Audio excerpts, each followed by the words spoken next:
2024년 런던 세계 최고의 학자들이 모인 국제 컨퍼런스. 30년간 서구 기술 우월주의를 주장해온 케임브리지 대학의 알렉산더 벨 교수. 그런 그가 한 젊은 한국인 연구원의 500년 전 조선의 기술에 대한 발표를 듣고 충격에 빠집니다. 독일의 저명한 교수는 격분했고 일본 교수는 당황했습니다. 도대체 그 발표에서 무엇이 공개된 걸까요? 그리고 왜 서구 최고의 금속공학 교수가 직접 한국으로 날아와 무릎을 꿇게 되었을까요? 이야기를 전하는 서은비에게 여러분의 좋아요와 구독은 가장 큰 응원이 됩니다. 지금 어디에서 이 영상을 시청하고 계신지 아래 댓글에 나눠주세요. 500년 전 조선에 숨겨진 놀라운 비밀이 공개됩니다. 런던의 공기는 늘 그렇듯 서늘했지만 그날따라 컨퍼런스장의 열기는 유난히 뜨겁게 느껴졌습니다. 2024년 6월 국제고고학 및 과학기술사 컨퍼런스가 열렸고 명망 높은 학자들이 구름처럼 모이는 자리였죠. 저 알렉산더 벨은 케임브리지 대학에서 금속공학과 고대기술사를 가르치는 교수로서 기조연설이라는 영광스러운 역할을 막 마친 참이었습니다. 제 연설은 30년간의 연구 결과를 집대성한 것이었습니다. 고대 문명의 금속기술 발달사라는 제목으로 인류 금속기술의 핵심 혁신이 모두 서구에서 이루어졌다는 확신에 찬 내용이었죠. 청동기 시대 그리스의 정교한 합금 기술부터 로마 제국의 대량 생산 시스템, 중세 유럽의 철강 기술 혁신, 그리고 산업혁명 시대의 기계화까지. 저는 이 모든 것이 서구 문명의 논리적이고 체계적인 과학 정신에서 비롯되었다고 주장했습니다. 물론 다른 문명권의 성과를 애써 무시한 것은 아니었습니다. 중국의 청동기나 일본의 도검 기술에 대해서도 언급했죠. 하지만 솔직히 말해 저는 그들의 기술을 다소 부차적이거나 심하게는 서구 기술의 모방 정도로 여기는 경향이 있었습니다. 제 오랜 연구와 경험이 그런 편견을 만들었고 또한 단단히 뒷받침해주고 있었으니까요. 특히 극동아시아의 작은 국가들이 어떤 독창적인 기술 혁신을 이루었을 거라는 생각은 거의 해본 적이 없었습니다. 연설을 마친 후 저는 로비에서 동료 학자들과 담소를 나누고 있었습니다. 프랑스 소르본 대학의 피에르 듀랑 교수가 제 연설을 극찬하며 말했죠. 알렉산더, 역시 당신의 연구는 철저하고 논리적이야. 서구 문명이 인류 기술 발전의 주축이라는 걸 이보다 명확하게 증명할 수는 없을 거야. 이탈리아 볼로냐 대학의 마르코 로시 교수도 거들었습니다. 그렇지, 특히 체계적인 과학 이론에 기반한 기술 발전이라는 관점에서 보면 서구만한 곳이 없어. 다른 지역들은 아무리 실용적이라고 해도 결국 경험주의의 한계를 벗어나지 못했으니까. 그들의 말에 저는 뿌듯한 미소를 지었습니다. 30년간 쌓아온 연구 성과가 인정받는 순간이었으니까요. 하지만 그때 독일 민헨 대학의 하인리 슈미트 교수가 특유의 냉소적인 표정으로 다가왔습니다. 하인리는 저보다 더 심한 서구 우월주의자로 악명 높은 인물이었죠. 알렉산더, 훌륭한 연설이었네. 하지만 오늘 오후 세션을 보면 또 동양 쪽에서 허풍을 떨 예정이야. 조선이라는 곳의 금속 기술이 어쩌고저쩌고 하면서 말이지. 정말 웃기는 일이야. 저는 궁금해졌습니다. 조선이라고 하면 한반도의 옛 왕조 말인가요? 거기서 무슨 금속 기술 이야기가 나온다는 거죠? 하인리히는 코웃음을 치며 답했습니다. 김민준이라는 젊은 한국인 연구원이 발표할 예정인데 조선시대 금속 기술이 세계 최고 수준이었다는 황당한 주장을 할 거래. 한국 국수주의의 전형적인 사례지. 몇 가지 유물 사진이나 보여주면서 과장된 해석을 늘어놓을 게 뻔해. 저는 하인리히의 말에 어느 정도 동조했습니다. 동양의 고대 과학, 특히 금속 기술에 대해서는 깊이 연구한 바도 없었고 솔직히 큰 기대를 하지 않았거든요. 그저 호기심 반, 냉소 반으로 발표장에 들어섰습니다. 발표장에는 생각보다 많은 청중이 모여 있었습니다. 앞자리에는 일본 도쿄대학의 야마모토 히로시 명예교수, 중국 베이징 대학의 리웨이 교수, 미국 MIT의 스티븐슨 교수까지 보였습니다. 세계적인 석학들이 이런 발표에 관심을 보인다는 게 의외였죠. 발표장의 스크린에는 조선시대의 연표와 함께 각종 유물 사진들이 띄워지고 있었습니다. 김민준 연구원은 차분하지만 단호한 목소리로 발표를 시작했습니다. 존경하는 학자 여러분, 오늘 저는 조선시대 금속 기술의 진정한 가치에 대해 말씀드리고자 합니다. 그는 조선이라는 나라가 단순한 왕조가 아니라 과학과 기술 발전의 황금기를 누렸던 시기가 있었다고 말했죠. 특히 금속 공계 기술이 크게 발전했다고 강조했습니다. 하지만 초기 조선은 중국에 바치는 곡물과 잦은 군사적 수요로 인해 만성적인 금속 부족에 시달렸다고 하더군요. 그래서 금이나 은 같은 귀금속 사용은 극히 제한적이었고 주로 왕실이나 양반 귀족층의 장신구에나 사용되었다고요.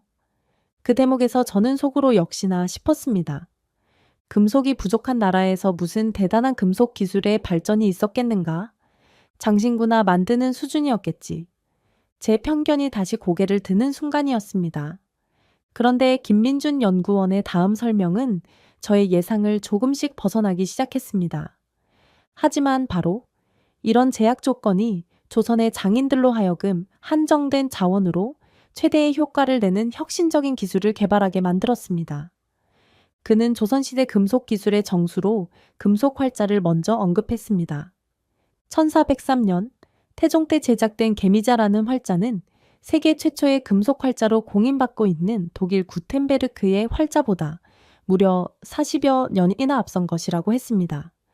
중국조차 제대로 성과를 내지 못하고 포기했던 기술을 조선에서 성공적으로 완성시켰다는 대목에서는 작은 술렁임이 일었죠. 저는 팔짱을 끼고 화면을 응시했습니다.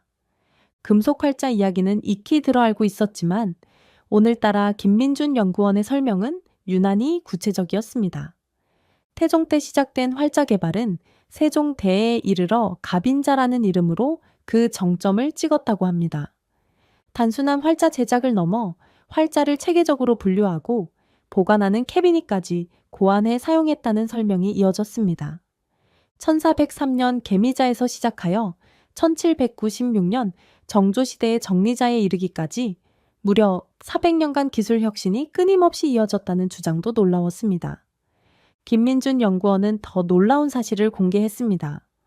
조선의 금속 활자는 단순히 글자를 찍는 도구가 아니었습니다. 각각의 활자에는 고유한 합금 비율이 적용되어 있었고 사용 빈도에 따라 내구성을 차별화했습니다. 자주 사용되는 한글 제음과 모음에는 구리 함량을 높여 마모에 강하게 만들었고 상대적으로 적게 쓰이는 한제는 주석 비율을 늘려 정교한 인쇄가 가능하도록 했다는 것입니다.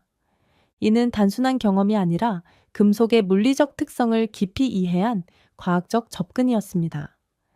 발표가 금속 활자 부분에서 잠시 멈추자 제 옆자리에 앉아있던 하인리히 슈미트 교수가 특유의 비꼬는 말투로 손을 들었습니다. 매우 흥미로운 이야기입니다, 김 연구원. 하지만 금속 활자 하나만으로 조선의 금속 기술 전체가 세계 최고 수준이었다고 일반화하기에는 무리가 있지 않겠습니까? 혹시 그저 몇몇 뛰어난 유물을 가지고 과장하는 것은 아닌지요? 체계적인 과학 이론 없이 단순한 경험만으로 그런 정교한 활자를 그것도 400년 동안이나 꾸준히 만들어냈다는 것을 어떻게 증명할 수 있겠습니까? 하인리히의 목소리에는 노골적인 비웃음이 섞여 있었습니다. 저 역시 하인리히의 의견에 어느 정도 동조했습니다. 아무리 금속 활자가 뛰어나다 한들 그것이 조선 금속 기술 전반의 수준을 대변한다고 보기는 어려웠으니까요. 저는 조용히 고개를 끄덕이며 김민준 연구원의 답변을 기다렸습니다. 김민준 연구원은 그러나 당황하는 기색 없이 침착하게 답변을 이어갔습니다. 좋은 지적입니다. 슈미트 교수님. 바로 그런 의문을 해소하기 위해 저희 연구팀이 3년간 매달린 결과를 오늘 공개하게 되었습니다. 그는 스크린에 조선시대 기술서인 공방도감과 규영방 표지를 띄우며 조선의 장인들이 결코 경험에만 의존한 것이 아니라 체계적인 지식 전수와 끊임없는 실험을 통해 기술을 발전시켜 왔음을 강조했습니다.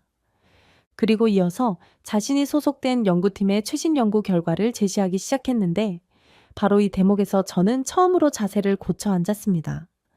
김민준 연구원의 연구팀은 박재문 교수 외 세인의 이름으로 2024년 초 조선시대 금속 주조, 단조 합금 기술의 과학적 원리와 고도화 과정 분석이라는 제목의 논문을 국제 학술지에 발표했다고 했습니다. 그 논문의 핵심 내용들이 이제부터 펼쳐진다는 것이었죠. 먼저 합금 조성의 정교함이었습니다. 김민준 연구원은 조선 초기인 15세기부터 16세기에 제작된 청동 거울 유물들의 성분 분석 데이터를 제시했습니다. 평균적으로 구리가 85%에서 88%, 주석이 10%에서 12%였고 나머지 1%에서 2%는 비소 성분으로 채워져 있었다고 합니다. 19세기 개화기 시절의 주조품에서는 구리 80%에서 82%, 주석 15%에서 17%, 그리고 아연 2%에서 2% 함유된 것으로 나타났고요. 김민준 연구원은 이 수치가 당시 유럽의 청동 합금 조성과 유사하거나 어떤 면에서는 오히려 더 세밀하게 조율된 비율이라고 주장했습니다. 특히 비소 성분의 발견은 매우 흥미로웠습니다. 비소는 고온에서의 산화를 방지하고 완성된 금속의 경도를 강화하는 역할을 하는데 이는 당시 서양 기술에서도 쉽게 실현하기 어려운 고도의 합금 기술이었다는 설명이 뒤따랐습니다. 저는 속으로 비소라니 매우 까다로운 원소인데 하며 놀라움을 금치 못했습니다. 다음은 가마 온도 제어 기술이었습니다. 김민준 연구원은 전통 방식으로 제작된 가마에서 청동 주조 과정을 재현한 실험 영상을 보여주었습니다. 영상 속에서 장인들은 숯불과 전통 한지를 땔감으로 사용했는데 놀랍게도 가마 내부 온도가 단 20분 이내에 약 900도까지 치솟았고 이후로는 약 950도에서 1000도 사이, 심지어 1000도 플러스 마이너스 10도라는 매우 좁은 범위 내에서 안정적으로 유지되는 모습이 나타났습니다. 현대식 온도계로 측정된 온도 프로파일 데이터가 그래프로 제시되자 장내에서는 낮은 탄성이 터져나왔습니다. 저 역시 눈을 의심했습니다. 제가 아는 한 정근대 시대의 기술로 저렇게 정밀하게 고온을 제어한다는 것은 거의 불가능에 가까웠기 때문입니다. 김민준 연구원은 가마 내부 환기구의 지름과 위치를 체계적으로 배치하여 공기 유입량을 조절함으로써 온도 상승 속도와 연료 소비량을 최적화할 수 있었다고 설명했습니다. 그 결과 녹는 점에 도달했을 때 합금이 뒤집히거나 기포가 생기는 현상 없이 균일하게 주조되었으며 금속 내부의 기공률을 1% 이하로 낮추는 정밀도를 달성했다고 합니다. 이것은 단순한 경험의 산물이 아니라 열역학적 원리에 대한 깊은 이해가 없다면 불가능한 수준의 기술이었습니다. 하인리 교수는 여전히 팔짱을 낀 채 미간을 찌푸리고 있었습니다. 그는 다시 한번 손을 들고 질문했습니다. 아무리 재현 실험 결과가 그럴싸하다고 해도 그것은 여전히 현대의 통제된 실험실 환경에서 이루어진 것 아닙니까? 실제 조선시대 유물의 미세 구조가 그러한 주장을 뒷받침하는 객관적인 증거가 있습니까? 그의 목소리에는 여전히 의구심과 함께 약간의 조롱기가 어려 있었습니다. 하지만 그의 질문은 학자로서 당연히 제기할 수 있는 정당한 것이기도 했죠. 김민준 연구원은 기다렸다는 듯 다음 슬라이드로 넘어갔습니다. 화면에는 여러 금속 유물들의 미세 결정을 보여주는 주사전자 현미경 사진들이 나타났습니다. 슈미트 교수님의 지적이 바로 이 연구의 핵심입니다. 그는 조선시대 주조 유물의 팽의 미세 결정립 크기가 평균 50에서 80 마이크로미터 수준으로 매우 균일하게 형성되어 있음을 보여주었습니다.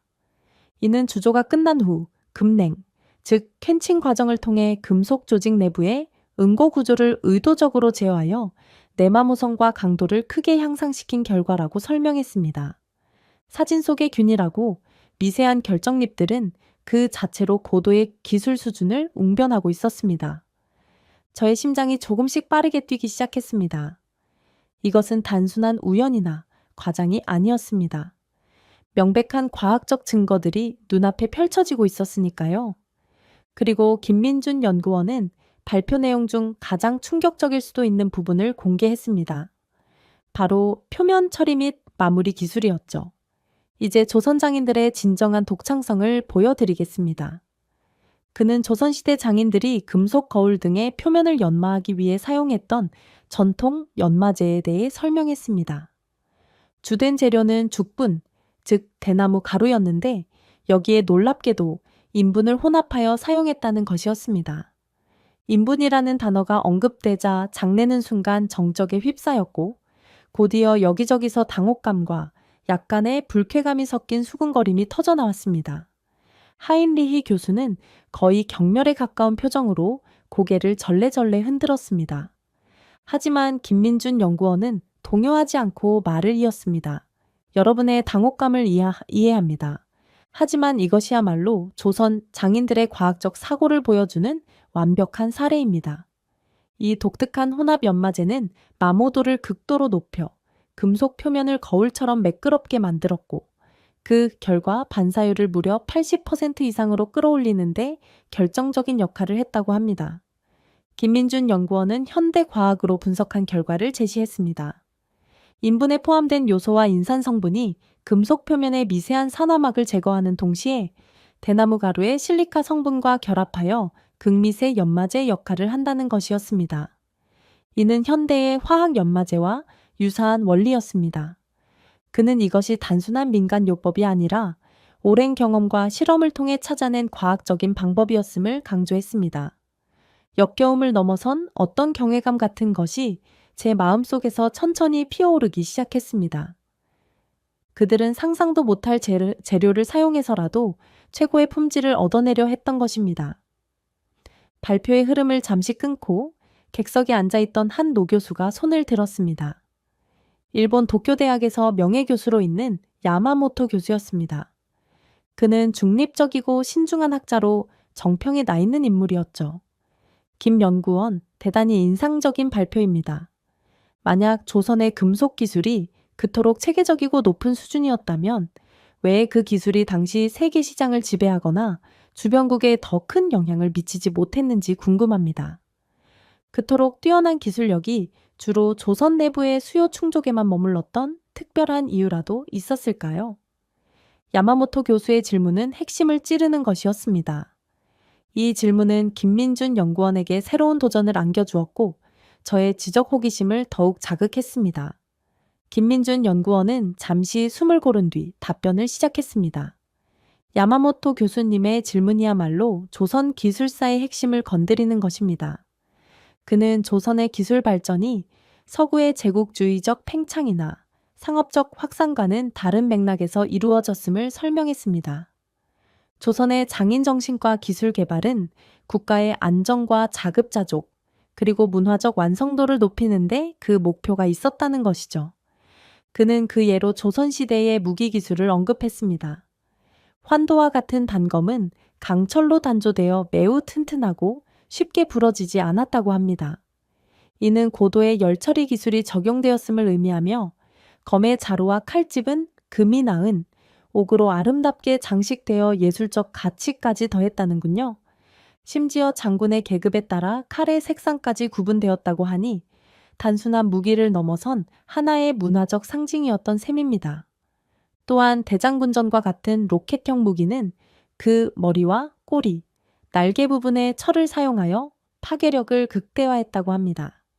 이러한 무기들은 외부 침략을 막고 국가를 방어하는 데 핵심적인 역할을 했으며 그 품질과 성능은 결코 주변국에 뒤지지 않았다고 강조했습니다. 즉, 조선의 금속 기술은 대외 과시용이 아니라 내실을 다지는 실용적인 목적을 위해 고도로 발전했다는 설명이었습니다. 이어서 김민준 연구원은 조선 금속 기술의 또 다른 정수인 입사 기법에 대해 소개했습니다. 입사란 금속 표면에 정교하게 홈을 파고 그 안에 금실이나 은실을 박아 넣어 아름다운 문양을 만들어내는 전통 상감 기법이었습니다. 그는 작은 작품 하나를 완성하는데도 무려 10,000번 이상의 정교한 전기질, 즉 끌질이 필요하다고 설명했는데 이는 현대의 CNC 정밀 가공에 버금가는 수준의 정확성을 오로지 수작업으로 달성했음을 의미했습니다. 화면에는 1346년에 제작된 통도사 청동은 입사향로의 사진이 나타났습니다. 구름과 연곶, 용과 봉황, 심지어 범어 문자까지 정교하게 은으로 상감된 향로의 모습은 그 자체로 예술원의 극치였습니다. 김민준 연구원은 이러한 입사 기법이 한반도에서는 이미 이 기원전 1세기부터 2세기 낙랑 유물에서도 그 기원이 보이며 신라시대 고분에서도 다수 발견될 만큼 약 2000년에 걸쳐 지속적으로 발전해온 유구한 전통이라고 덧붙였습니다. 조선시대는 그 장구한 역사의 집대성이었다는 것이죠. 이쯤 되자 하인리히 교수의 얼굴은 거의 분노로 일그러져 있었습니다. 그는 참지 못하고 다시 한번 목소리를 높였습니다. 인분이나 쓰고 칼 몇 자루 잘 만들고 그릇에 그림 좀 새겼다고 해서 그것이 어떻게 체계적인 과학이란 말입니까? 이건 완전히 원시적인 주술이거나 기껏해야 민속 공예 수준이지 무슨 현대 금속공학에 비견될 만한 과학적 성취라는 겁니까? 당신들은 그저 국수주의에 빠져서 몇 가지 사례를 침소봉대하고 있는 것뿐입니다. 그의 격앙된 목소리가 장내에 울려 퍼졌습니다. 일부 청중들은 그의 말에 동조하는 듯 고개를 끄덕였고 다른 일부는 그의 무례함에 눈살을 찌푸렸습니다. 분위기가 험악해지려는 찰나였습니다. 김민준 연구원은 흔들림 없는 목소리로 마지막 반론을 펼쳤습니다. 그는 자신들의 연구 논문, 즉 박재문 교수가 이끄는 팀의 논문이 이미 국제학계에서 주목받고 있다는 사실을 객관적인 자료로 제시했습니다. 국제학술 검색 시스템에서는 논문이 발표된 지 불과 몇 달 만에 인용수가 50회를 넘기며 빠르게 증가하고 있었고 2024년 가을에 열렸던 아시아 태평양 금속학회에서는 이례적으로 조선 금속기술의 현대적 재해석이라는 특별 세션이 신설되어 관련 발표가 이어졌다고 했습니다.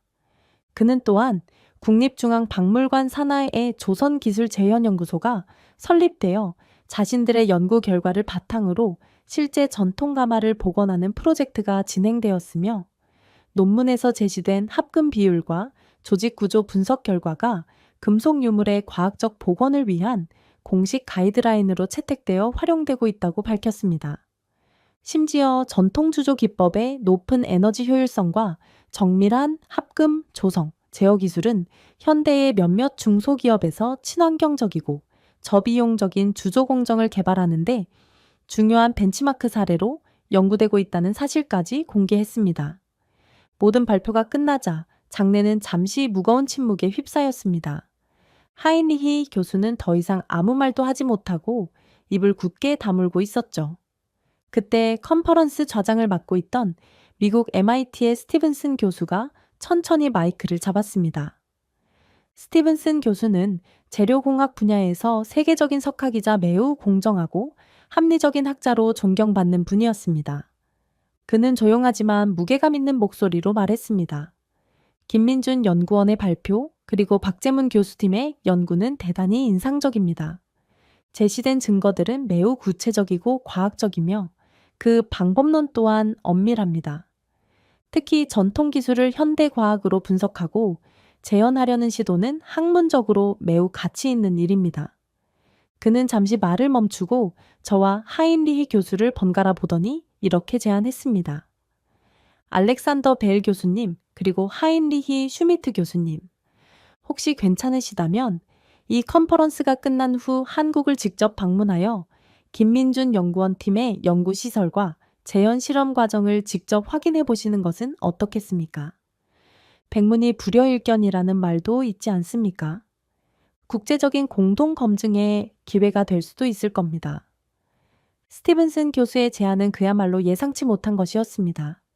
하인리히는 떨떠름한 표정을 감추지 못했지만 저는 달랐습니다. 제 안에서는 이미 거대한 지적 충격과 함께 강렬한 호기심이 용솟음치고 있었습니다. 오랫동안 제가 진리라고 믿어왔던 서구 중심의 기술사적 관념에 정면으로 도전하는 증거들이 눈앞에 펼쳐진 것입니다. 어쩌면 저는 지금까지 우물 안개구리처럼 편협한 시각에 갇혀 있었던 것은 아닐까요? 진정한 학자라면 자신의 신념에 배치되는 증거 앞에서도 열린 마음으로 진실을 탐구해야 하는 법입니다. 저는 자리에서 천천히 일어섰습니다. 그리고 스티븐슨 교수와 김민준 연구원을 바라보며 분명한 목소리로 말했습니다. 스티븐슨 교수님의 제안에 깊이 감사드립니다. 그리고 김민준 연구원의 뛰어난 발표에도 경의를 표합니다.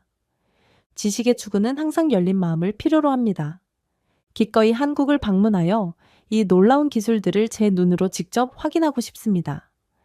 제 말의 장내에서는 조용한 박수 소리가 터져나왔습니다. 그렇게 저의 한국 방문이 결정되었습니다. 2014년 7월, 저는 인천공항에 내렸고 김민준 연구원의 안내로 국립중앙박물관 산하의 조선기술재현원 연구소를 찾았습니다. 그곳에서 저는 말로만 듣던 전통가마의 복원 현장을 직접 볼 수 있었습니다. 장인들은 옛 문헌과 김민준 연구원 팀의 데이터를 바탕으로 가마를 축조하고 있었고 실제로 불을 지펴 온도를 측정하는 시연도 볼 수 있었죠. 숯과 한지가 만들어내는 엄청난 화력과 안정적인 온도 유지는 실로 경이로웠습니다. 또한 박물관 수장고에서는 조선시대의 금속활자 실물들을 만져볼 기회도 가졌습니다. 손끝으로 느껴지는 활자 하나하나의 정교함과 균일함은 그것이 수백 년 전에 만들어졌다는 사실을 믿기 어렵게 만들었습니다.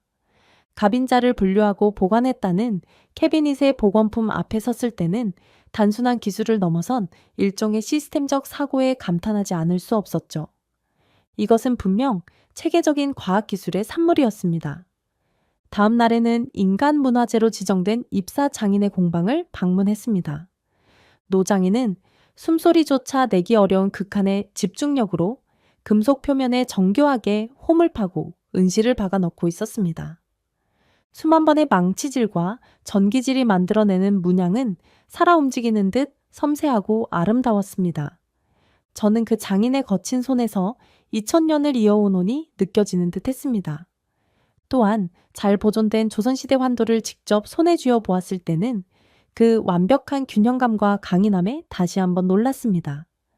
칼날의 예리함은 물론이고 상어 가죽과 오칠로 마감된 칼집과 자루의 장식은 실용성과 예술성이 완벽하게 조화를 이룬 걸작이었습니다. 이러한 모든 경험들은 제 머릿속에 깊이 각인되어 있던 서구 기술에 대한 이 우월감을 산산조각 내기에 충분했습니다. 조선의 금속 기술은 단순한 공예나 모방이 아니었습니다. 그것은 농업과 안보, 종교와 예술 전반에 걸쳐 국가 시스템의 경쟁력을 강화했던 핵심 동력이자 독창적이고 과학적인 원리에 기반한 고도로 발달된 기술 체계였습니다. 일주일간의 한국 방문을 마치고 런던으로 돌아온 저는 한동안 깊은 생각에 잠겼습니다.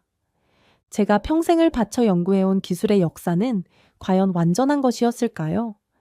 어쩌면 우리는 서구의 시각이라는 프리즘을 통해 세상을 바라보면서 다른 위대한 문명들이 이룩한 찬란한 과학적 성취들을 너무나 많이 놓치고 있었던 것은 아닐까요? 조선의 금속 기술은 제게 그 가능성을 분명하게 보여주었습니다. 그리고 2025년 초 다시 국제 고고학 및 과학기술사 컨퍼런스가 열렸습니다.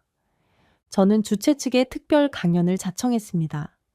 수많은 동료 학자들이 모인 앞에서 저는 지난날 저의 편협했던 시각을 솔직하게 인정하고 사과했습니다. 그리고 제가 한국에서 직접 보고 느낀 조선 금속 기술의 경이로움에 대해 그 과학적 우수성에 대해 열정적으로 설명했습니다. 존경하는 학자 여러분, 저는 오늘 이 자리에서 고백하지 않을 수 없습니다. 조선의 장인들은 이미 수백 년 전 현대 금속공학의 핵심 원리들을 체득하고 이를 실제 생산에 적용하고 있었습니다. 그들이 만들어낸 금속 활자, 각종 무기들, 그리고 아름다운 공예품들은 단순한 유물이 아니라 인류 과학기술사의 위대한 성취 그 자체입니다. 우리는 그동안 너무나 오랫동안 이러한 사실을 간과해 왔습니다. 제 강연이 끝나자 장내에서는 우레와 같은 박수갈채가 터져나왔습니다. 저 멀리 하인리히 슈미트 교수의 굳은 표정이 눈에 들어왔지만 이제 더 이상 중요하지 않았습니다. 객석 한편에서 눈시울을 붉히고 있는 김민준 연구원과 한국 팀의 모습이 보였습니다. 저는 그들을 향해 존경의 미소를 보냈습니다. 이 경험을 통해 저는 중요한 교훈을 얻었습니다. 진정한 과학적 탐구는 어떠한 편견이나 선입견에도 얽매이지 않아야 한다는 것, 그리고 우리가 알지 못하는 위대한 지혜와 기술이 세계 곳곳의 역사 속에 숨쉬고 있다는 사실을 말입니다. 조선의 빛나는 금속 기술은 바로 그 증거였습니다. 그들의 기술은 과거의 유산으로만 머무는 것이 아니라 현대에도 여전히 우리에게 영감을 주고 있으며 미래의 기술 발전에도 기여할 수 있는 무한한 가능성을 품고 있었습니다. 그것이야말로 시대를 초월하는 진정한 과학 정신이 아닐까요? 저는 앞으로도 전 세계에 숨겨진 고대 기술들을 찾아내고 그 가치를 재조명하는 연구에 매진할 생각입니다. 조선에서 발견한 그 놀라운 지혜처럼 또 다른 위대한 유산들이 저를 기다리고 있을지도 모르니까요. 중요한 것은 기술의 우열을 가리는 것이 아니라 인류가 함께 쌓아온 지식의 보고를 존중하고 배우려는 열린 자세일 것입니다. 오늘 이 이야기를 통해 여러분도 저와 같은 깨달음을 얻으셨기를 바랍니다. 우리 조상들이 이룩한 위대한 성취들, 그 중에서도 특히 조선시대 금속 기술의 놀라운 과학성은 우리가 얼마나 자랑스러운 유산을 물려받았는지를 보여주는 산 증거입니다. 여러분 어떠셨나요? 서구 최고의 금속공학 교수도 무릎 꿇게 만든 우리 조상들의 과학기술 이야기가 흥미로우셨나요? 이런 놀라운 사실들이 더 많은 사람들에게 알려져야 한다고 생각합니다. 영상이 도움이 되셨다면 좋아요와 구독 부탁드리고 댓글로 여러분의 생각도 나눠주세요. 다음에는 또 어떤 우리 역사에 숨겨진 보물들을 발굴해서 들려드릴지 기대해 주시기 바랍니다. 중국과 일본이 발칵 뒤집혔습니다. 마음만 먹으면 한국은 핵 추진 잠수함을 만들 수 있는 조건과 기술을 모두 갖추고 있다는 소식에 중국과 일본이 벌벌 떨고 있다고 하는데요. 이 말을 한 사람은 다름 아닌 미국 국방부 외교안보전략연구소 수석연구관입니다. 30년간 미 해군 핵잠수함 함장으로 복무했고 핵잠수함 분야 세계 최고 권위자 중 한 명으로 꼽히는 인물이죠. 한국을 기술만 있고 전략은 없는 나라라고 무시했던 이 남자가 어떻게 이런 말을 하게 된 걸까요? 이야기를 전하는 서은비에게 여러분의 좋아요와 구독은 가장 큰 응원이 됩니다.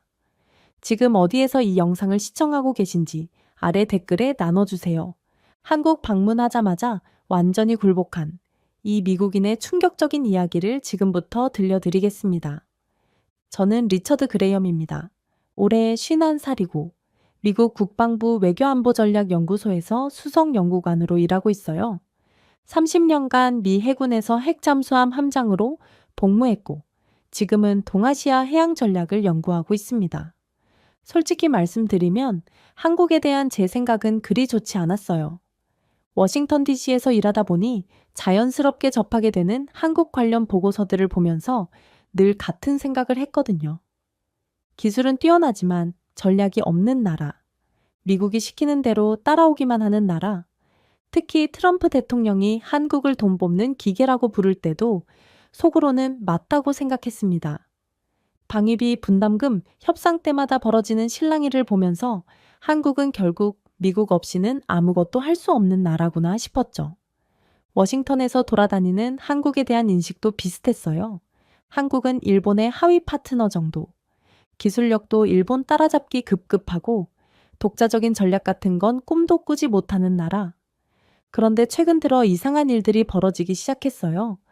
제 딸 리아가 작년 한국으로 교환학생을 간다고 했을 때도 탐탁지 않았어요. 컬럼비아 대학교에서 정치외교학을 전공하는 21살 딸이 갑자기 한국 문화에 빠져서 서울대학교로 교환학생을 가겠다고 하더라고요. 한국 드라마나 보면서 시간 낭비하는 거 아닌가 싶어 반대했지만 리아는 고집을 꺾지 않았습니다. 그런데 올해 들어서 북한이 심상치 않은 움직임을 보이기 시작했어요. 이미 진수한 김군옥함이라는 잠수함에 잠수함 발사 탄도미사일을 10발이나 탑재할 수 있다는 첩보가 들어온 거예요. 더 심각한 건 북한이 진짜 핵잠수함 개발도 본격화하고 있다는 소식이었어요. 워싱턴 DC는 순식간에 뒤집어졌어요. 북한이 핵무기를 물속에 숨기려 한다는 건 우리에게는 악몽 같은 시나리오거든요. 그때 상관이 저를 불렀습니다. 한국으로 가서 한국의 핵잠수함 능력을 조사해 오라는 거였어요. 한국이 과연 북한의 위협에 실전으로 대응할 수 있는지, 미국이 어느 정도까지 도와줘야 하는지를 판단하기 위한 보고서를 써달라는 지시였죠. 처음에는 시간 낭비라고 생각했어요. 한국이 뭘 할 수 있겠어요? 미국 기술 없이는 아무것도 못 만드는 나란데. 하지만 딸도 볼 겸 한국에 가보자고 마음먹었습니다. 인천공항에 도착했을 때만 해도 저는 확신하고 있었습니다. 일주일이면 충분히 한국의 한계를 파악하고 돌아갈 수 있을 거라고. 한국이 저를 완전히 굴복시킬 수 있을 거라고는 꿈에도 생각하지 못했죠. 서울에 도착한 첫날, 저는 방위사업청으로 향했어요. 미국 국방부 연구관이라는 타이틀로 비공식 브리핑을 요청했거든요. 당연히 한국 측에서 모든 정보를 공개할 거라고 생각했습니다. 하지만 결과는 예상과 달랐어요. 핵잠수함 관련 정보는 비닉 사업이라서 공유할 수 없다는 답변만 돌아왔어요. 비닉 사업이 뭔지 물어보니까 비밀 사업이라는 뜻이라고 하더라고요. 이상했어요. 한미 동맹국인데 왜 정보를 공유하지 않는 걸까요? 설마 한국이 미국 몰래 뭔가를 하고 있는 건 아닐까 하는 생각이 들었습니다. 그날 저녁 리아를 만났어요. 딸을 본 지 몇 달 만이었는데 리아는 완전히 달라져 있었어요. 한국어도 제법하고 한국 문화에 대해 신이 나서 얘기하더라고요. 아빠는 여기서 뭘 보고 계세요라고 리아가 물었어요. 잠수함 기술 조사차 왔다고 했더니 리아가 웃으면서 말하더라고요. 아빠는 여길 봐도 보지 못할 거예요. 무슨 뜻이냐고 물어봤는데 리아는 그냥 웃기만 했어요. 한국에 와서 뭘 배웠는지 궁금해서 더 물어봤더니 리아가 놀라운 얘기를 해주더라고요. 서울대학교에서 만난 한국 학생들이 모두 군사 교육을 받았다는 거예요. 남학생들은 당연하고 여학생들도 안보 교육을 받으면서 자기 나라를 지키는 게 얼마나 중요한지 배운다고 했어요. 미국에서는 상상할 수 없는 일이었죠. 더 놀라운 건 한국 학생들이 자기 나라 기술에 대해 엄청난 자부심을 가지고 있다는 거였어요. 반도체는 세계 1등이고 조선업도 세계 1등이고 심지어 방산 기술도 세계 8등까지 올라섰다고 정확히 알고 있더라고요. 리아가 말하길 한국 학생들은 자기 나라가 세계에서 몇 등인지 모르는 게 없더라고요. 다음 날 한국 측에서 연락이 왔어요. 이준호라는 분을 소개해 주겠다는 거였어요. 전직 해군 기술참모이고 지금은 방위산업청 핵잠사업 민간자문관으로 일한다고 했어요. 이준호 씨를 만난 순간부터 뭔가 다르다는 걸 느꼈어요. 52살의 이 남자는 제가 지금까지 만난 한국 관리들과는 완전히 달랐어요. 조용하지만 단호했고 눈빛에서 흔들리지 않는 자신감이 느껴졌어요. 우리는 무기를 만드는 게 아닙니다라고 이준호 씨가 말했어요. 다시는 끌려가지 않기 위한 방패를 만드는 겁니다. 그 말을 들었을 때 뭔가 전율이 일었어요. 이건 단순한 기술 개발이 아니라 철학의 문제구나 싶었어요. 한국이 추구하는 게 뭔지 처음으로 이해하기 시작했어요. 이준호 씨는 한국의 잠수함 기술에 대해 간략하게 설명해 줬는데 정말 놀라웠어요. 한국이 이미 세계 8등의 잠수함 발사 탄도미사일 보유국이라는 거예요. 그것도 순수 한국 기술로. 사흘째 되던 날 워싱턴에서 긴급 연락이 왔어요. 북한이 김군옥함에서 잠수함 발사 탄도미사일 10발을 탑재 완료했다는 첩보가 확인됐다는 거였어요. 더 심각한 건 북한이 진짜 핵잠수함 개발도 막바지에 이르렀다는 정보였습니다.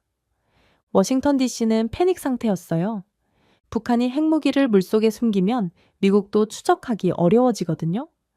디젤 잠수함이라도 핵무기를 실을 수 있다면 충분히 위협적이에요. 상관에서 급히 연락이 왔어요. 한국의 핵잠수함 능력 보고서를 당장 써달라는 거였어요. 한국이 과연 북한의 도발의 위협에 실전으로 대응할 수 있는지, 실제로 핵잠수함을 만들 능력이 있는지 정확히 파악해달라고 했어요. 저는 다시 한국 측에 정보 공유를 요청했어요. 지금은 비상 상황이니까 동맹국으로서 협조해달라고 했죠. 하지만 한국 측 답변은 여전히 똑같았어요. 보안상 협조가 어렵다는 거였어요. 그때 김하영 외교부 군축 담당 국장을 만나게 됐어요. 38살의 이 여성은 저를 완전히 당황하게 만들었어요. 제가 한국의 핵잠수함 계획에 대해 캐묻자 김하영 국장이 되물었거든요. 한국을 아직도 동맹국으로만 보십니까? 아니면 전략적 동반자로 보십니까? 이 질문에 저는 말이 막혔어요. 동맹국과 전략적 동반자의 차이가 뭔지 생각해 본 적이 없었거든요. 김하영 국장이 계속 말했어요. 우리가 핵무기를 만들지 않는 건 기술이 아니라 품격의 문제입니다. 하지만 우리 스스로를 지킬 능력을 갖추는 것도 품격의 문제예요. 저는 점점 답답해졌어요. 북한이 핵무기를 물속에 숨기려 하는데 한국은 왜 이렇게 여유로운 건지 이해할 수 없었어요. 혹시 한국이 북한을 과소평가하고 있는 건 아닐까 싶었어요. 그날 밤 리아와 통화했는데 딸이 이상한 얘기를 하더라고요. 한국 학생들이 북한 위협에 대해 생각하는 방식이 미국과 완전히 다르다는 거예요. 한국 사람들은 북한을 두려워하지 않는다고 했어요. 오히려 언젠가는 통일해야 할 상대로 본다는 거죠. 미국에서는 상상할 수 없는 사고방식이었어요. 핵무기를 가진 상대를 두려워하지 않는다니. 한국 사람들이 정말 이상한 건지 아니면 제가 몰랐던 뭔가가 있는 건지 헷갈리기 시작했어요. 이튿날 이준호 씨를 다시 만났는데 이분이 의미심장한 말을 하더라고요. 미국은 북한을 막으려고 하지만 우리는 북한을 품으려고 합니다. 그래서 우리에게는 무기가 아니라 방패가 필요한 거예요. 그 말을 듣고 뭔가 깨달았어요. 한국과 미국이 추구하는 목표 자체가 다를 수도 있겠구나 싶었어요. 나흘째부터는 정말 답답했어요. 한국 정부 쪽에서는 계속 보안을 이유로 정보 공유를 거절하고 방산업체들도 접촉을 꺼려했어요. 심지어 제가 몰래 접촉하려던 대우조선 해양 관계자도 만나주지 않더라고요. 워싱턴에서는 계속 재촉하고 있었어요. 한국의 핵 잠수함 능력을 정확히 파악해서 보고서를 빨리 써달라는 거였어요. 하지만 저는 아무 정보도 얻을 수 없었어요. 그날 저녁 리아가 저를 위로해 주려고 만나자고 했어요. 딸과 한강공원을 걸으면서 이야기하는데 리아가 놀라운 얘기를 해주더라고요. 한국에서 지낸 몇 달 동안 리아가 본 것들은 제가 상상했던 것과 완전히 달랐어요. 한국 대학생들이 받는 안보 교육은 단순히 군사 지식을 가르치는 게 아니라 자기 나라를 사랑하는 마음을 키우는 교육이었다고 했어요. 리아가 들려준 이야기는 정말 충격적이었어요. 한국 남학생들은 모두 2년 동안 군복무를 하면서 정말 철저한 교육을 받는다고 했어요. 단순히 총 쏘는 법만 배우는 게 아니라 한국의 역사와 안보 상황, 주변국들의 위협에 대해 정말 자세히 배운다는 거예요. 더 놀라운 건 여학생들도 대학교에서 안보 교육을 받는다는 거였어요. 미국 대학생들은 자기 나라가 어떤 위협에 처해 있는지도 모르는데 한국 학생들은 모두 안보 전문가 수준의 지식을 가지고 있다고 했어요. 리아가 특히 인상 깊었다고 한 건 거제도 조선소 견학이었어요. 서울대학교에서 산업견학을 갔는데 거기서 만난 조선소 노동자들의 자부심이 정말 대단했다고 하더라고요. 한국 조선소 노동자 아저씨 한 분이 리아에게 이렇게 말했다고 해요. 우리가 만드는 배는 세계 어디에 내놔도 최고입니다. 특히 잠수함은 독일이나 프랑스 기술에 전혀 뒤지지 않아요. 아니, 오히려 더 뛰어난 부분이 많죠. 그 아저씨가 자랑스럽게 말하길 한국 잠수함에 들어가는 특수한 스틸은 세계에서 가장 뛰어나다고 했대요. 포스코에서 만든 에이백스틸이라는 건데 미국이나 러시아 잠수함보다도 더 깊이 잠수할 수 있다고 했어요. 더 놀라운 건 그 아저씨가 기술적인 세부사항까지 정확히 알고 있었다는 거예요. 잠수함 압력선체가 어떻게 만들어지는지, 용접 기술이 얼마나 정밀한지, 한국 기술이 다른 나라와 비교해서 어떤 장점이 있는지 모르는 게 없더라고요. 리아가 말하길 한국 사람들은 정말 이상하다고 했어요. 미국에서는 공장 노동자가 자기가 만드는 제품에 대해 그렇게 자세히 아는 경우가 거의 없는데 한국에서는 모든 사람이 기술 전문가 같다고 했어요. 그 조선소에서 만난 젊은 엔지니어는 더 충격적인 얘기를 해줬다고 해요. 한국이 곧 세계에서 가장 조용한 잠수함을 만들 거라고 했대요. 소음 저감 기술이 이미 독일 수준을 넘어섰고 앞으로 만들 잠수함은 미국 버지니아급 잠수함보다도 조용할 거라고 자신 있게 말했다고 해요. 여기는 무기보다 사람을 키우는 나라야라고 리아가 말했어요. 그 말이 제 가슴에 박혔어요. 리아는 또 다른 충격적인 이야기도 해줬어요. 한국 학생들과 함께 안보 관련 세미나에 참석했는데 거기서 들은 내용이 정말 놀라웠다고 해요. 한국이 이미 방산 수출 세계 8등이라는 건 알고 있었는데 구체적인 수치를 들으니까 정말 충격이었다고 했어요. 작년 한 해에만 방산 수출액이 57조 원을 넘었다고 하더라고요. 그 중에서도 폴란드에 팔기로 한 K2 전차, 천무 다연장 로켓, 자주포만 해도 12조 원이 넘는다고 했어요. 더 놀라운 건 한국 학생들이 이런 숫자들을 정확히 외우고 있었다는 거예요. 그냥 외우는 게 아니라 왜 한국 무기가 잘 팔리는지, 다른 나라 무기와 비교해서 어떤 장점이 있는지까지 정확히 알고 있었다고 해요. 한 학생이 말하길 한국 무기의 가장 큰 장점은 가격 대비 성능이라고 했대요. 미국이나 독일 무기는 성능은 좋지만 너무 비싸고 중국이나 러시아 무기는 싸지만 성능이 떨어진다고 했어요. 한국 무기는 그 중간에서 최적의 균형을 맞췄다는 거죠. 그날 밤 우연히 방위사업청 내부 관계자라는 사람으로부터 익명 제보를 받았어요. 한국이 이미 20년 전 실패한 핵잠수함 프로젝트를 복원하고 있다는 거였어요. 경주에 문무대왕 과학연구소라는 곳을 지어서 올해 소형원자로 개발을 완료할 예정이라고 했어요. 제보자가 들려준 내용은 정말 충격적이었어요. 한국이 핵 잠수함을 만들기 위해 필요한 기술들을 하나씩 차근차근 준비해 왔다는 거예요. 먼저 원자력 기술부터 세계 최고 수준이라고 했어요. 한국은 현재 25기의 원자력 발전소를 운영하고 있는데 이건 세계에서 5번째로 많은 거라고 했어요. 더욱 놀라운 건 한국 원전의 가동률이 90%가 넘는다는 거예요. 이건 세계 최고 수준이라고 했어요. 한국이 개발한 스마트 원자로는 정말 혁신적인 기술이라고 했어요. 이 원자로는 미국 기술을 전혀 사용하지 않고 순수 한국 기술로만 만들어졌다고 했어요.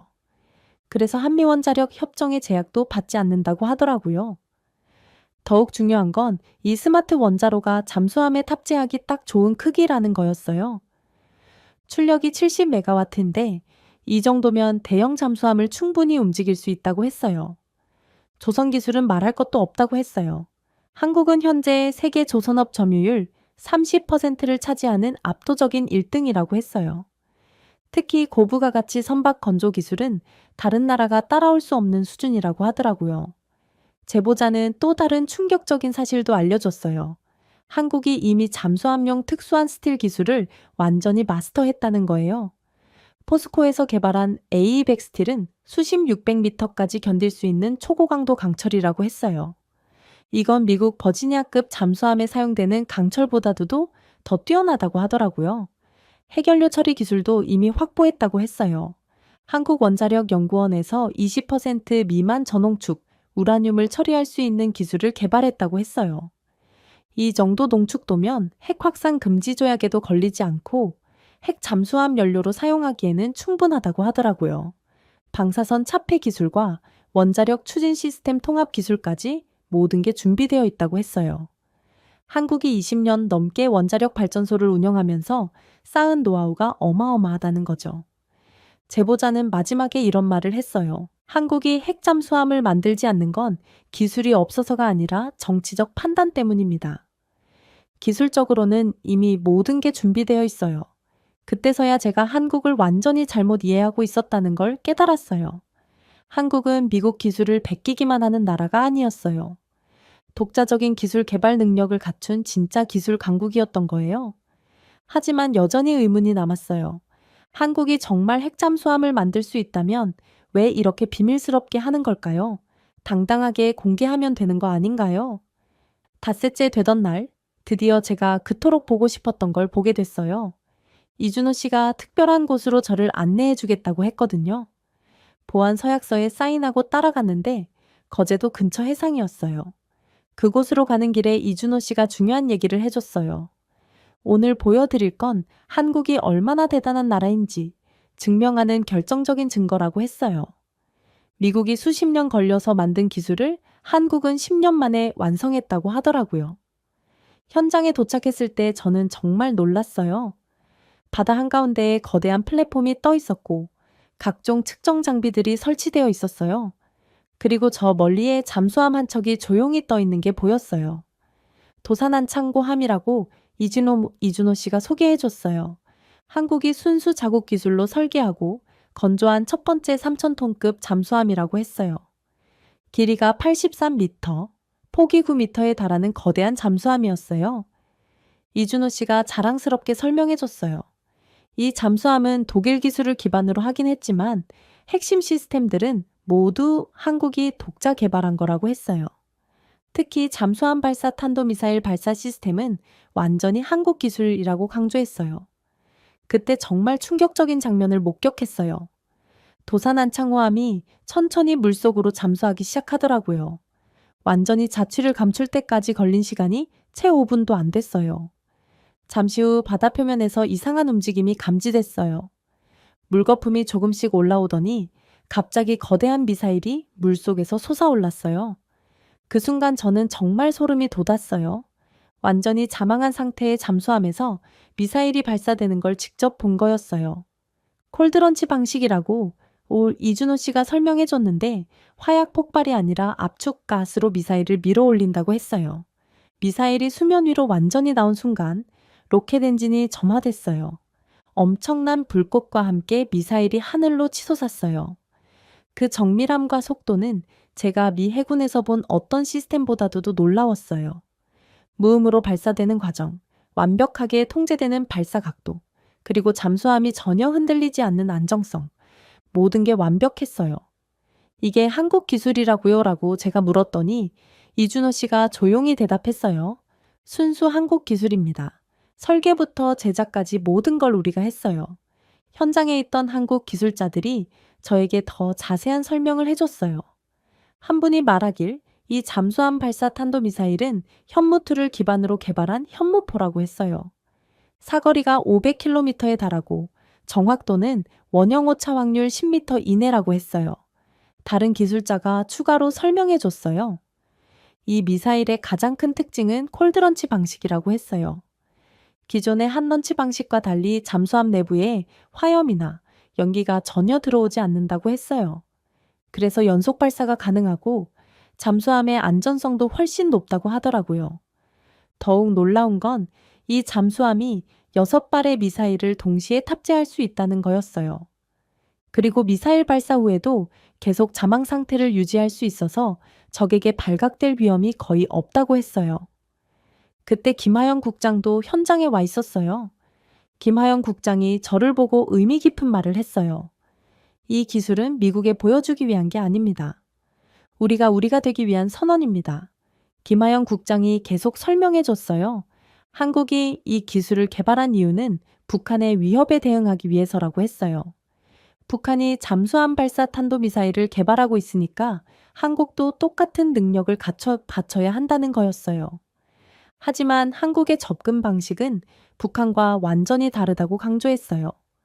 북한은 공격용 무기로 사용하려고 하지만 한국은 순수하게 방어용이라고 했어요. 절대 먼저 공격하지는 않지만 공격받으면 반드시 보복할 수 있는 능력을 갖춘다는 게 한국의 전략이라고 했어요. 그 순간 저는 모든 걸 이해했어요. 한국이 추구하는 건 기술이 아니라 철학이었어요. 전략이 아니라 품격이었어요. 시험 발사가 끝난 후 현장에 있던 한국 기술자들의 표정을 봤는데 정말 자랑스러워 했어요. 하지만 오만하지는 않았어요. 그저 자기들이 해낸 일에 대해 조용한 만족감을 느끼고 있었어요. 한 기술자가 저에게 다가와서 말했어요. 이 기술을 개발하는 데 10년이 걸렸다고 했어요. 수많은 실패와 시행착오를 거쳐서 결국 성공했다고 하더라고요. 다른 기술자는 더 구체적인 설명을 해줬어요. 처음에는 지상에서 시험 발사부터 시작했다고 했어요. 그 다음에는 바지선에서 수중 발사 시험을 했고 마지막에 실제 잠수함에서 발사하는데 성공했다고 했어요. 가장 어려웠던 부분이 무엇이냐고 물어봤더니 미사일이 물속에서 나오는 순간의 제어였다고 했어요. 물의 저항과 압력 때문에 미사일이 기울어지거나 회전할 수 있는데 이걸 완벽하게 제어하는 게 정말 어려웠다고 하더라고요. 하지만 한국 기술자들이 독창적인 해결책을 찾아냈다고 했어요. 미사일 앞부분에 특수한 캡을 씌워서 물의 저항을 줄이고 발사 순간에 정확한 각도를 유지할 수 있도록 했다고 했어요. 미국 무기 전문가들도 몇 명 참관하고 있었는데 모두 기립박수를 치더라고요. 한국의 잠수함 발사 탄도미사일 기술이 세계 최고 수준이라는 걸 인정한 거였어요. 현장에 있던 미국 전문가 한 분이 저에게 말했어요. 한국의 콜드런치 기술은 러시아나 중국보다도 더 발전된 것 같다고 했어요. 특히 발사 정확도와 안정성 면에서는 세계 최고 수준이라고 평가했어요. 현장에서 들은 얘기로는 한국이 2021년에 세계에서 8번째로 잠수함 발사 탄도미사일을 보유한 나라가 됐다고 했어요. 미국, 러시아, 영국, 프랑스, 인도, 중국, 북한에 이어서 8번째. 더 놀라운 건 한국이 이 모든 걸 10여 년 만에 해냈다는 거였어요. 다른 나라들은 수십 년 걸린 기술을 한국은 놀라운 속도로 완성한 거죠.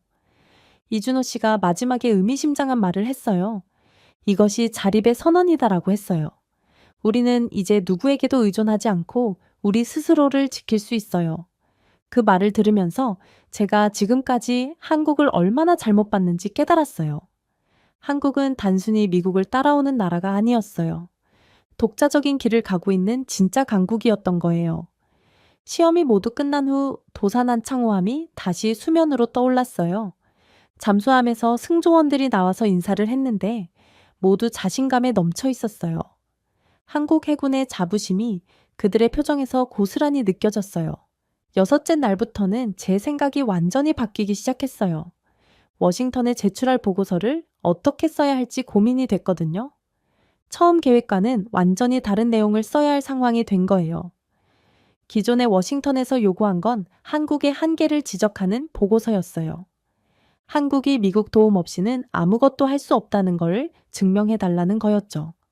하지만 제가 본 한국은 그런 나라가 아니었어요. 저는 보고서 방향을 완전히 바꿨어요. 한국을 미국의 하위 파트너가 아니라 전략적 동반자로 정의하기 시작했어요. 방위비 증액을 요구하는 대신 전략 공유를 제안하는 구조로 보고서를 수정했어요. 지금 한국은 미국이 1950년대에 원했던 바로 그 모습이라고 썼어요. 독자적인 방위 능력을 갖추면서도 동맹의 가치를 잃지 않는 나라. 미국과 경쟁하는 게 아니라 함께 발전해 나가는 나라.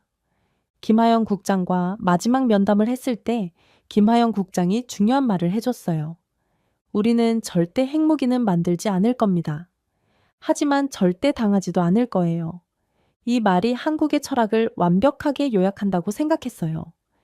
힘을 기르되 폭력은 거부하고 평화를 추구하되 굴복하지는 않는다는 철학. 한국의 핵 잠수함 기술을 미국의 전략적 자산으로 정의하는 방향으로 보고서를 완성했어요. 기존 미일 동맹 구조에서 벗어나 한미 간 새로운 형태의 전략적 협력을 제안했어요. 이준호 씨가 마지막에 해준 말이 특히 인상 깊었어요. 한국이 핵 잠수함을 만들 수 있는 기술적 조건들을 하나씩 자세히 설명해 주더라고요. 먼저 원자력 기술부터 설명해 줬어요. 한국은 현재 세계에서 5번째로 많은 원자력 발전소를 보유하고 있다고 했어요. 25기의 원전을 운영하면서 쌓은 기술력과 경험이 어마어마하다는 거죠. 더욱 놀라운 건 한국 원전의 성능 지표들이었어요. 가동률이 90%를 넘고 안전성도 세계 최고 수준이라고 했어요. 이런 성과는 하루아침에 나오는 게 아니라 수십 년간의 축적된 기술력 덕분이라고 강조했어요. 한국이 개발한 스마트 원자로에 대한 설명이 정말 충격적이었어요. 이 원자로는 세계 최초의 일체형 소형 원자로라고 했어요. 기존 원자로와 달리 증기 발생기, 가압기, 원자로 냉각제 펌프가 모두 원자로 용기 안에 들어있다고 했어요. 이준호 씨가 자랑스럽게 말하길 이 기술은 미국 기술을 전혀 사용하지 않은 순수 한국 기술이라고 했어요. 그래서 한미원자력 협정의 제약도 받지 않는다고 하더라고요. 스마트 원자로의 출력이 70메가와트인데 이 정도면 대형 잠수함을 충분히 움직일 수 있다고 했어요. 더 중요한 건 이 원자로가 자연 순환 방식으로 냉각되기 때문에 펌프가 필요 없다는 거였어요. 그래서 소음이 거의 없어서 잠수함용으로 최적이라고 강조했어요. 조선 기술에 대한 설명도 정말 놀라웠어요. 한국은 현재 세계 조선업 점유율 35%를 차지하는 압도적인 1등이라고 했어요. 특히 액화천연가스 운반선, 컨테이너선, 유조선 같은 고부가 가치 선박 건조에서는 독점적 지위를 차지하고 있다고 했어요. 잠수함 건조 기술도 이미 세계적 수준에 도달했다고 했어요. 한국이 지금까지 건조한 잠수함이 총 18척인데 모두 성공적으로 운용되고 있다고 했어요. 특히 도산 안창호급 잠수함은 독일 기술을 기반으로 했지만 핵심 시스템들은 모두 한국이 독자 개발한 거라고 강조했어요. 소재 기술에 대한 설명이 특히 인상 깊었어요. 포스코에서 개발한 A 백스틸은 수심 600m까지 견딜 수 있는 초고강도 강철이라고 했어요. 이 강철의 인장 강도가 700메가파스칼이 넘는다고 했는데 이건 미국 버지니아급 잠수함에 사용되는 HY-80 스틸다도 더 뛰어나다고 했어요. 용접 기술도 세계 최고 수준이라고 했어요. 잠수함은 완전 밀폐되어야 하기 때문에 용접 품질이 생명인데 한국의 용접 기술은 독일이나 일본보다도 더 정밀하다고 자신 있게 말했어요. 핵연료 처리 기술에 대한 설명도 충격적이었어요. 한국원자력연구원에서 이미 20% 미만 저농축, 우라늄을 처리할 수 있는 기술을 확보했다고 했어요. 이 정도 농축도면 핵 확산 금지 조약에도 걸리지 않고 핵 잠수함 연료로 사용하기에는 충분하다고 했어요. 프랑스 바라쿠다급 잠수함이 바로 이런 저농축, 우라늄을 사용한다고 했어요. 바라쿠다급 잠수함은 한 번 연료를 넣으면 10년 동안 교체할 필요가 없다고 했어요. 한국도 똑같은 방식을 사용하면 된다는 거죠. 방사선 차폐 기술도 이미 완벽하게 확보했다고 했어요. 한국이 수십 년간 원자력 발전소를 운영하면서 쌓은 방사선 관리 기술이 세계 최고 수준이라고 했어요. 특히 한국의 방사선 안전 기준은 미국이나 프랑스보다도 더 엄격하다고 강조했어요. 원자력 추진 시스템 통합 기술에 대한 설명도 놀라웠어요. 원자로에서 나온 열을 어떻게 추진력으로 변환할지, 전력 시스템을 어떻게 구성할지 모든 걸 통합 관리하는 기술이 이미 준비되어 있다고 했어요. 한국전기연구원에서 개발한 전력 변환 시스템이 특히 뛰어나다고 했어요. 이 시스템은 원자로에서 나온 전력을 잠수함의 모든 장비에 최적으로 배분할 수 있다고 했어요. 추진 시스템도 이미 검증됐다고 했어요. 도산 안창호급 잠수함에 사용된 추진 모터가 그 증거라고 했어요. 이 모터는 한국이 독자 개발한 거인데 효율성과 정숙성 면에서 세계 최고 수준이라고 자부했어요. 소음 저감 기술에 대한 설명이 정말 인상적이었어요. 한국이 개발한 소음 저감 코팅 기술라는 음향 무반향 코팅 기술이 세계 최고 수준이라고 했어요. 이 기술을 적용하면 잠수함 소음을 기존 대비 50% 이상 줄일 수 있다고 했어요. 제어 시스템 기술도 놀라웠어요. 한국이 독자 개발한 잠수함 통합 전투 시스템이 이미 세계적 수준에 도달했다고 했어요. 이 시스템은 항법, 통신, 무기 관제를 모두 통합해서 관리할 수 있다고 했어요. 이준호 씨가 마지막에 정말 중요한 말을 했어요. 한국이 핵잠수함을 만들지 않는 건 기술이 없어서가 아니라고 했어요. 정치적 판단과 국제적 고려 때문이라고 강조했어요. 하지만 북한의 위협이 계속 증가하고 있고 중국의 해양 팽창도 심해지고 있다고 했어요. 언젠가는 한국도 핵잠수함을 보유해야 할 때가 올 거라고 했어요. 그때가 되면 한국은 단 몇 년 안에 핵잠수함을 완성할 수 있다고 자신 있게 말했어요. 모든 기술이 이미 준비되어 있으니까요. 우리는 전쟁을 준비하는 게 아니라 평화를 준비하고 있어요 라고 이준호 씨가 말했어요. 하지만 평화는 힘이 있어야 지킬 수 있는 거죠. 이준호 씨의 설명을 들으면서 저는 완전히 확신하게 됐어요. 한국은 정말로 핵잠수함을 만들 수 있는 모든 조건을 갖춘 나라였어요. 기술도 있고 인력도 있고 무엇보다 올바른 철학을 가지고 있었어요. 마지막 날 저녁, 리아와 함께 서울 야경을 보러 나왔어요. 남산타워에서 내려다본 서울은 정말 아름다웠어요. 한강이 흐르고 수많은 불빛이 반짝이는 모습을 보면서 감회가 새로웠어요. 이 나라가 생각보다 훨씬 깊고 조용하구나라고 중얼거렸더니 리아가 웃으면서 말했어요. 이제야 보이시는군요. 그동안 제가 한국을 얼마나 피상적으로 봤는지 깨달았어요. 겉으로 드러나는 모습만 보고 판단했던 거죠. 한국의 진짜 저력은 보이지 않는 곳에 숨어 있었어요. 워싱턴으로 돌아간 후 저는 새로운 전략 컨퍼런스에서 한국을 전략적 핵 억제국으로 소개했어요. 한국이 지키고자 하는 건 땅이 아니라 가치라고 설명했어요. 제 보고서는 워싱턴에서 큰 반향을 일으켰어요. 한국을 바라보는 미국 주류 외교 세력의 시각이 바뀌기 시작한 거예요. 이제 한국을 일본과 대등한 수준의 전략적 파트너로 인식하게 됐어요. 더 놀라운 건 한국의 외교 전략이 워싱턴 보고서의 벤치마킹 대상이 됐다는 거였어요. 작은 나라가 어떻게 독자적인 전략을 세우면서도 동맹 관계를 유지할 수 있는지 한국이 모범을 보여준 거죠. 몇 달 후 딸 리아가 한국에서 돌아왔을 때 저는 완전히 다른 아버지가 되어 있었어요. 리아가 한국에서 배운 것들에 대해 진심으로 관심을 가지게 됐어요. 리아가 들려준 한국 이야기들이 이제는 모두 이해가 됐어요.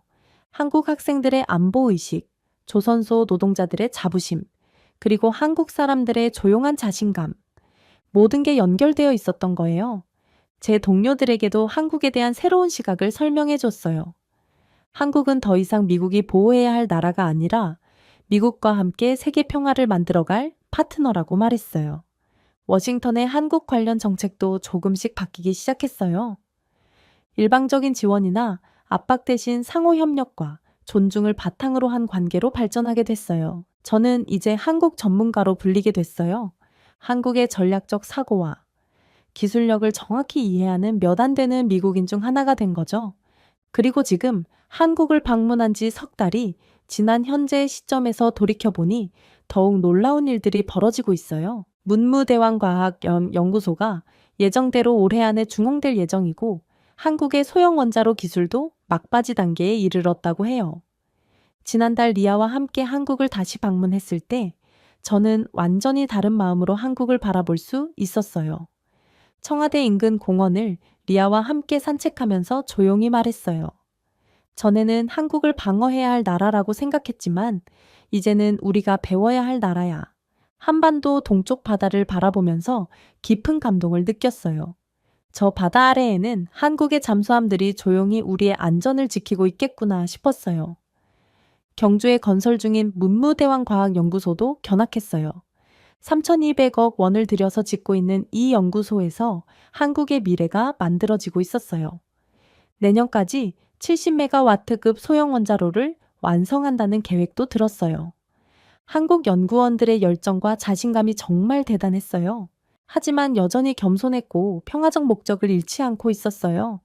거제도 조선소도 다시 방문했어요.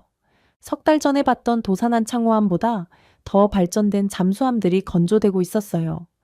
한국의 기술 발전 속도가 정말 놀라웠어요. 이준호 씨와 김하영 국장을 다시 만났을 때 석 달 동안 한국이 얼마나 발전했는지 듣고 정말 감탄했어요. 한국은 이제 핵 추진 잠수함을 만들 수 있는 모든 조건을 완벽하게 갖췄어요. 세계 5번째 원전 보유국으로서의 원자력 기술, 세계 1등 조선 강국으로서의 잠수함 건조 기술, 스마트 원자로라는 순수 한국 기술, 20% 미만 전홍축 우라늄 처리 기술, 방사선 차폐 기술과 원자력 추진 시스템 통합 기술까지. 무엇보다 올바른 철학을 가지고 있어요.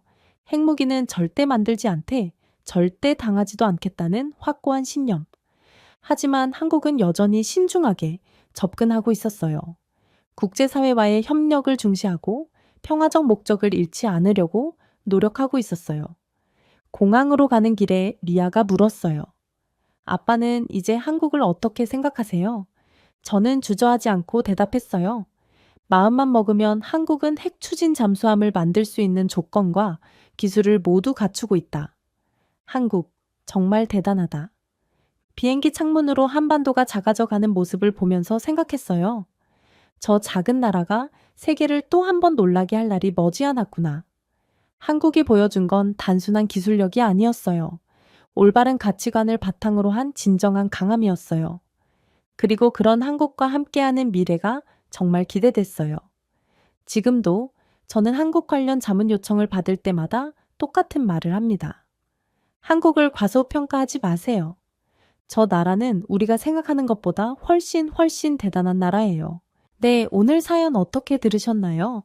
사연이 재밌으셨다면 구독과 좋아요, 알림 설정까지 부탁드립니다. 그럼 지금까지 사연을 전해드린 감동이야기 서은비였고요. 영상 봐주신 모든 분들 고맙습니다. 그리고 늘 감사드리고 사랑합니다. 행복하고 건강한 하루 되세요.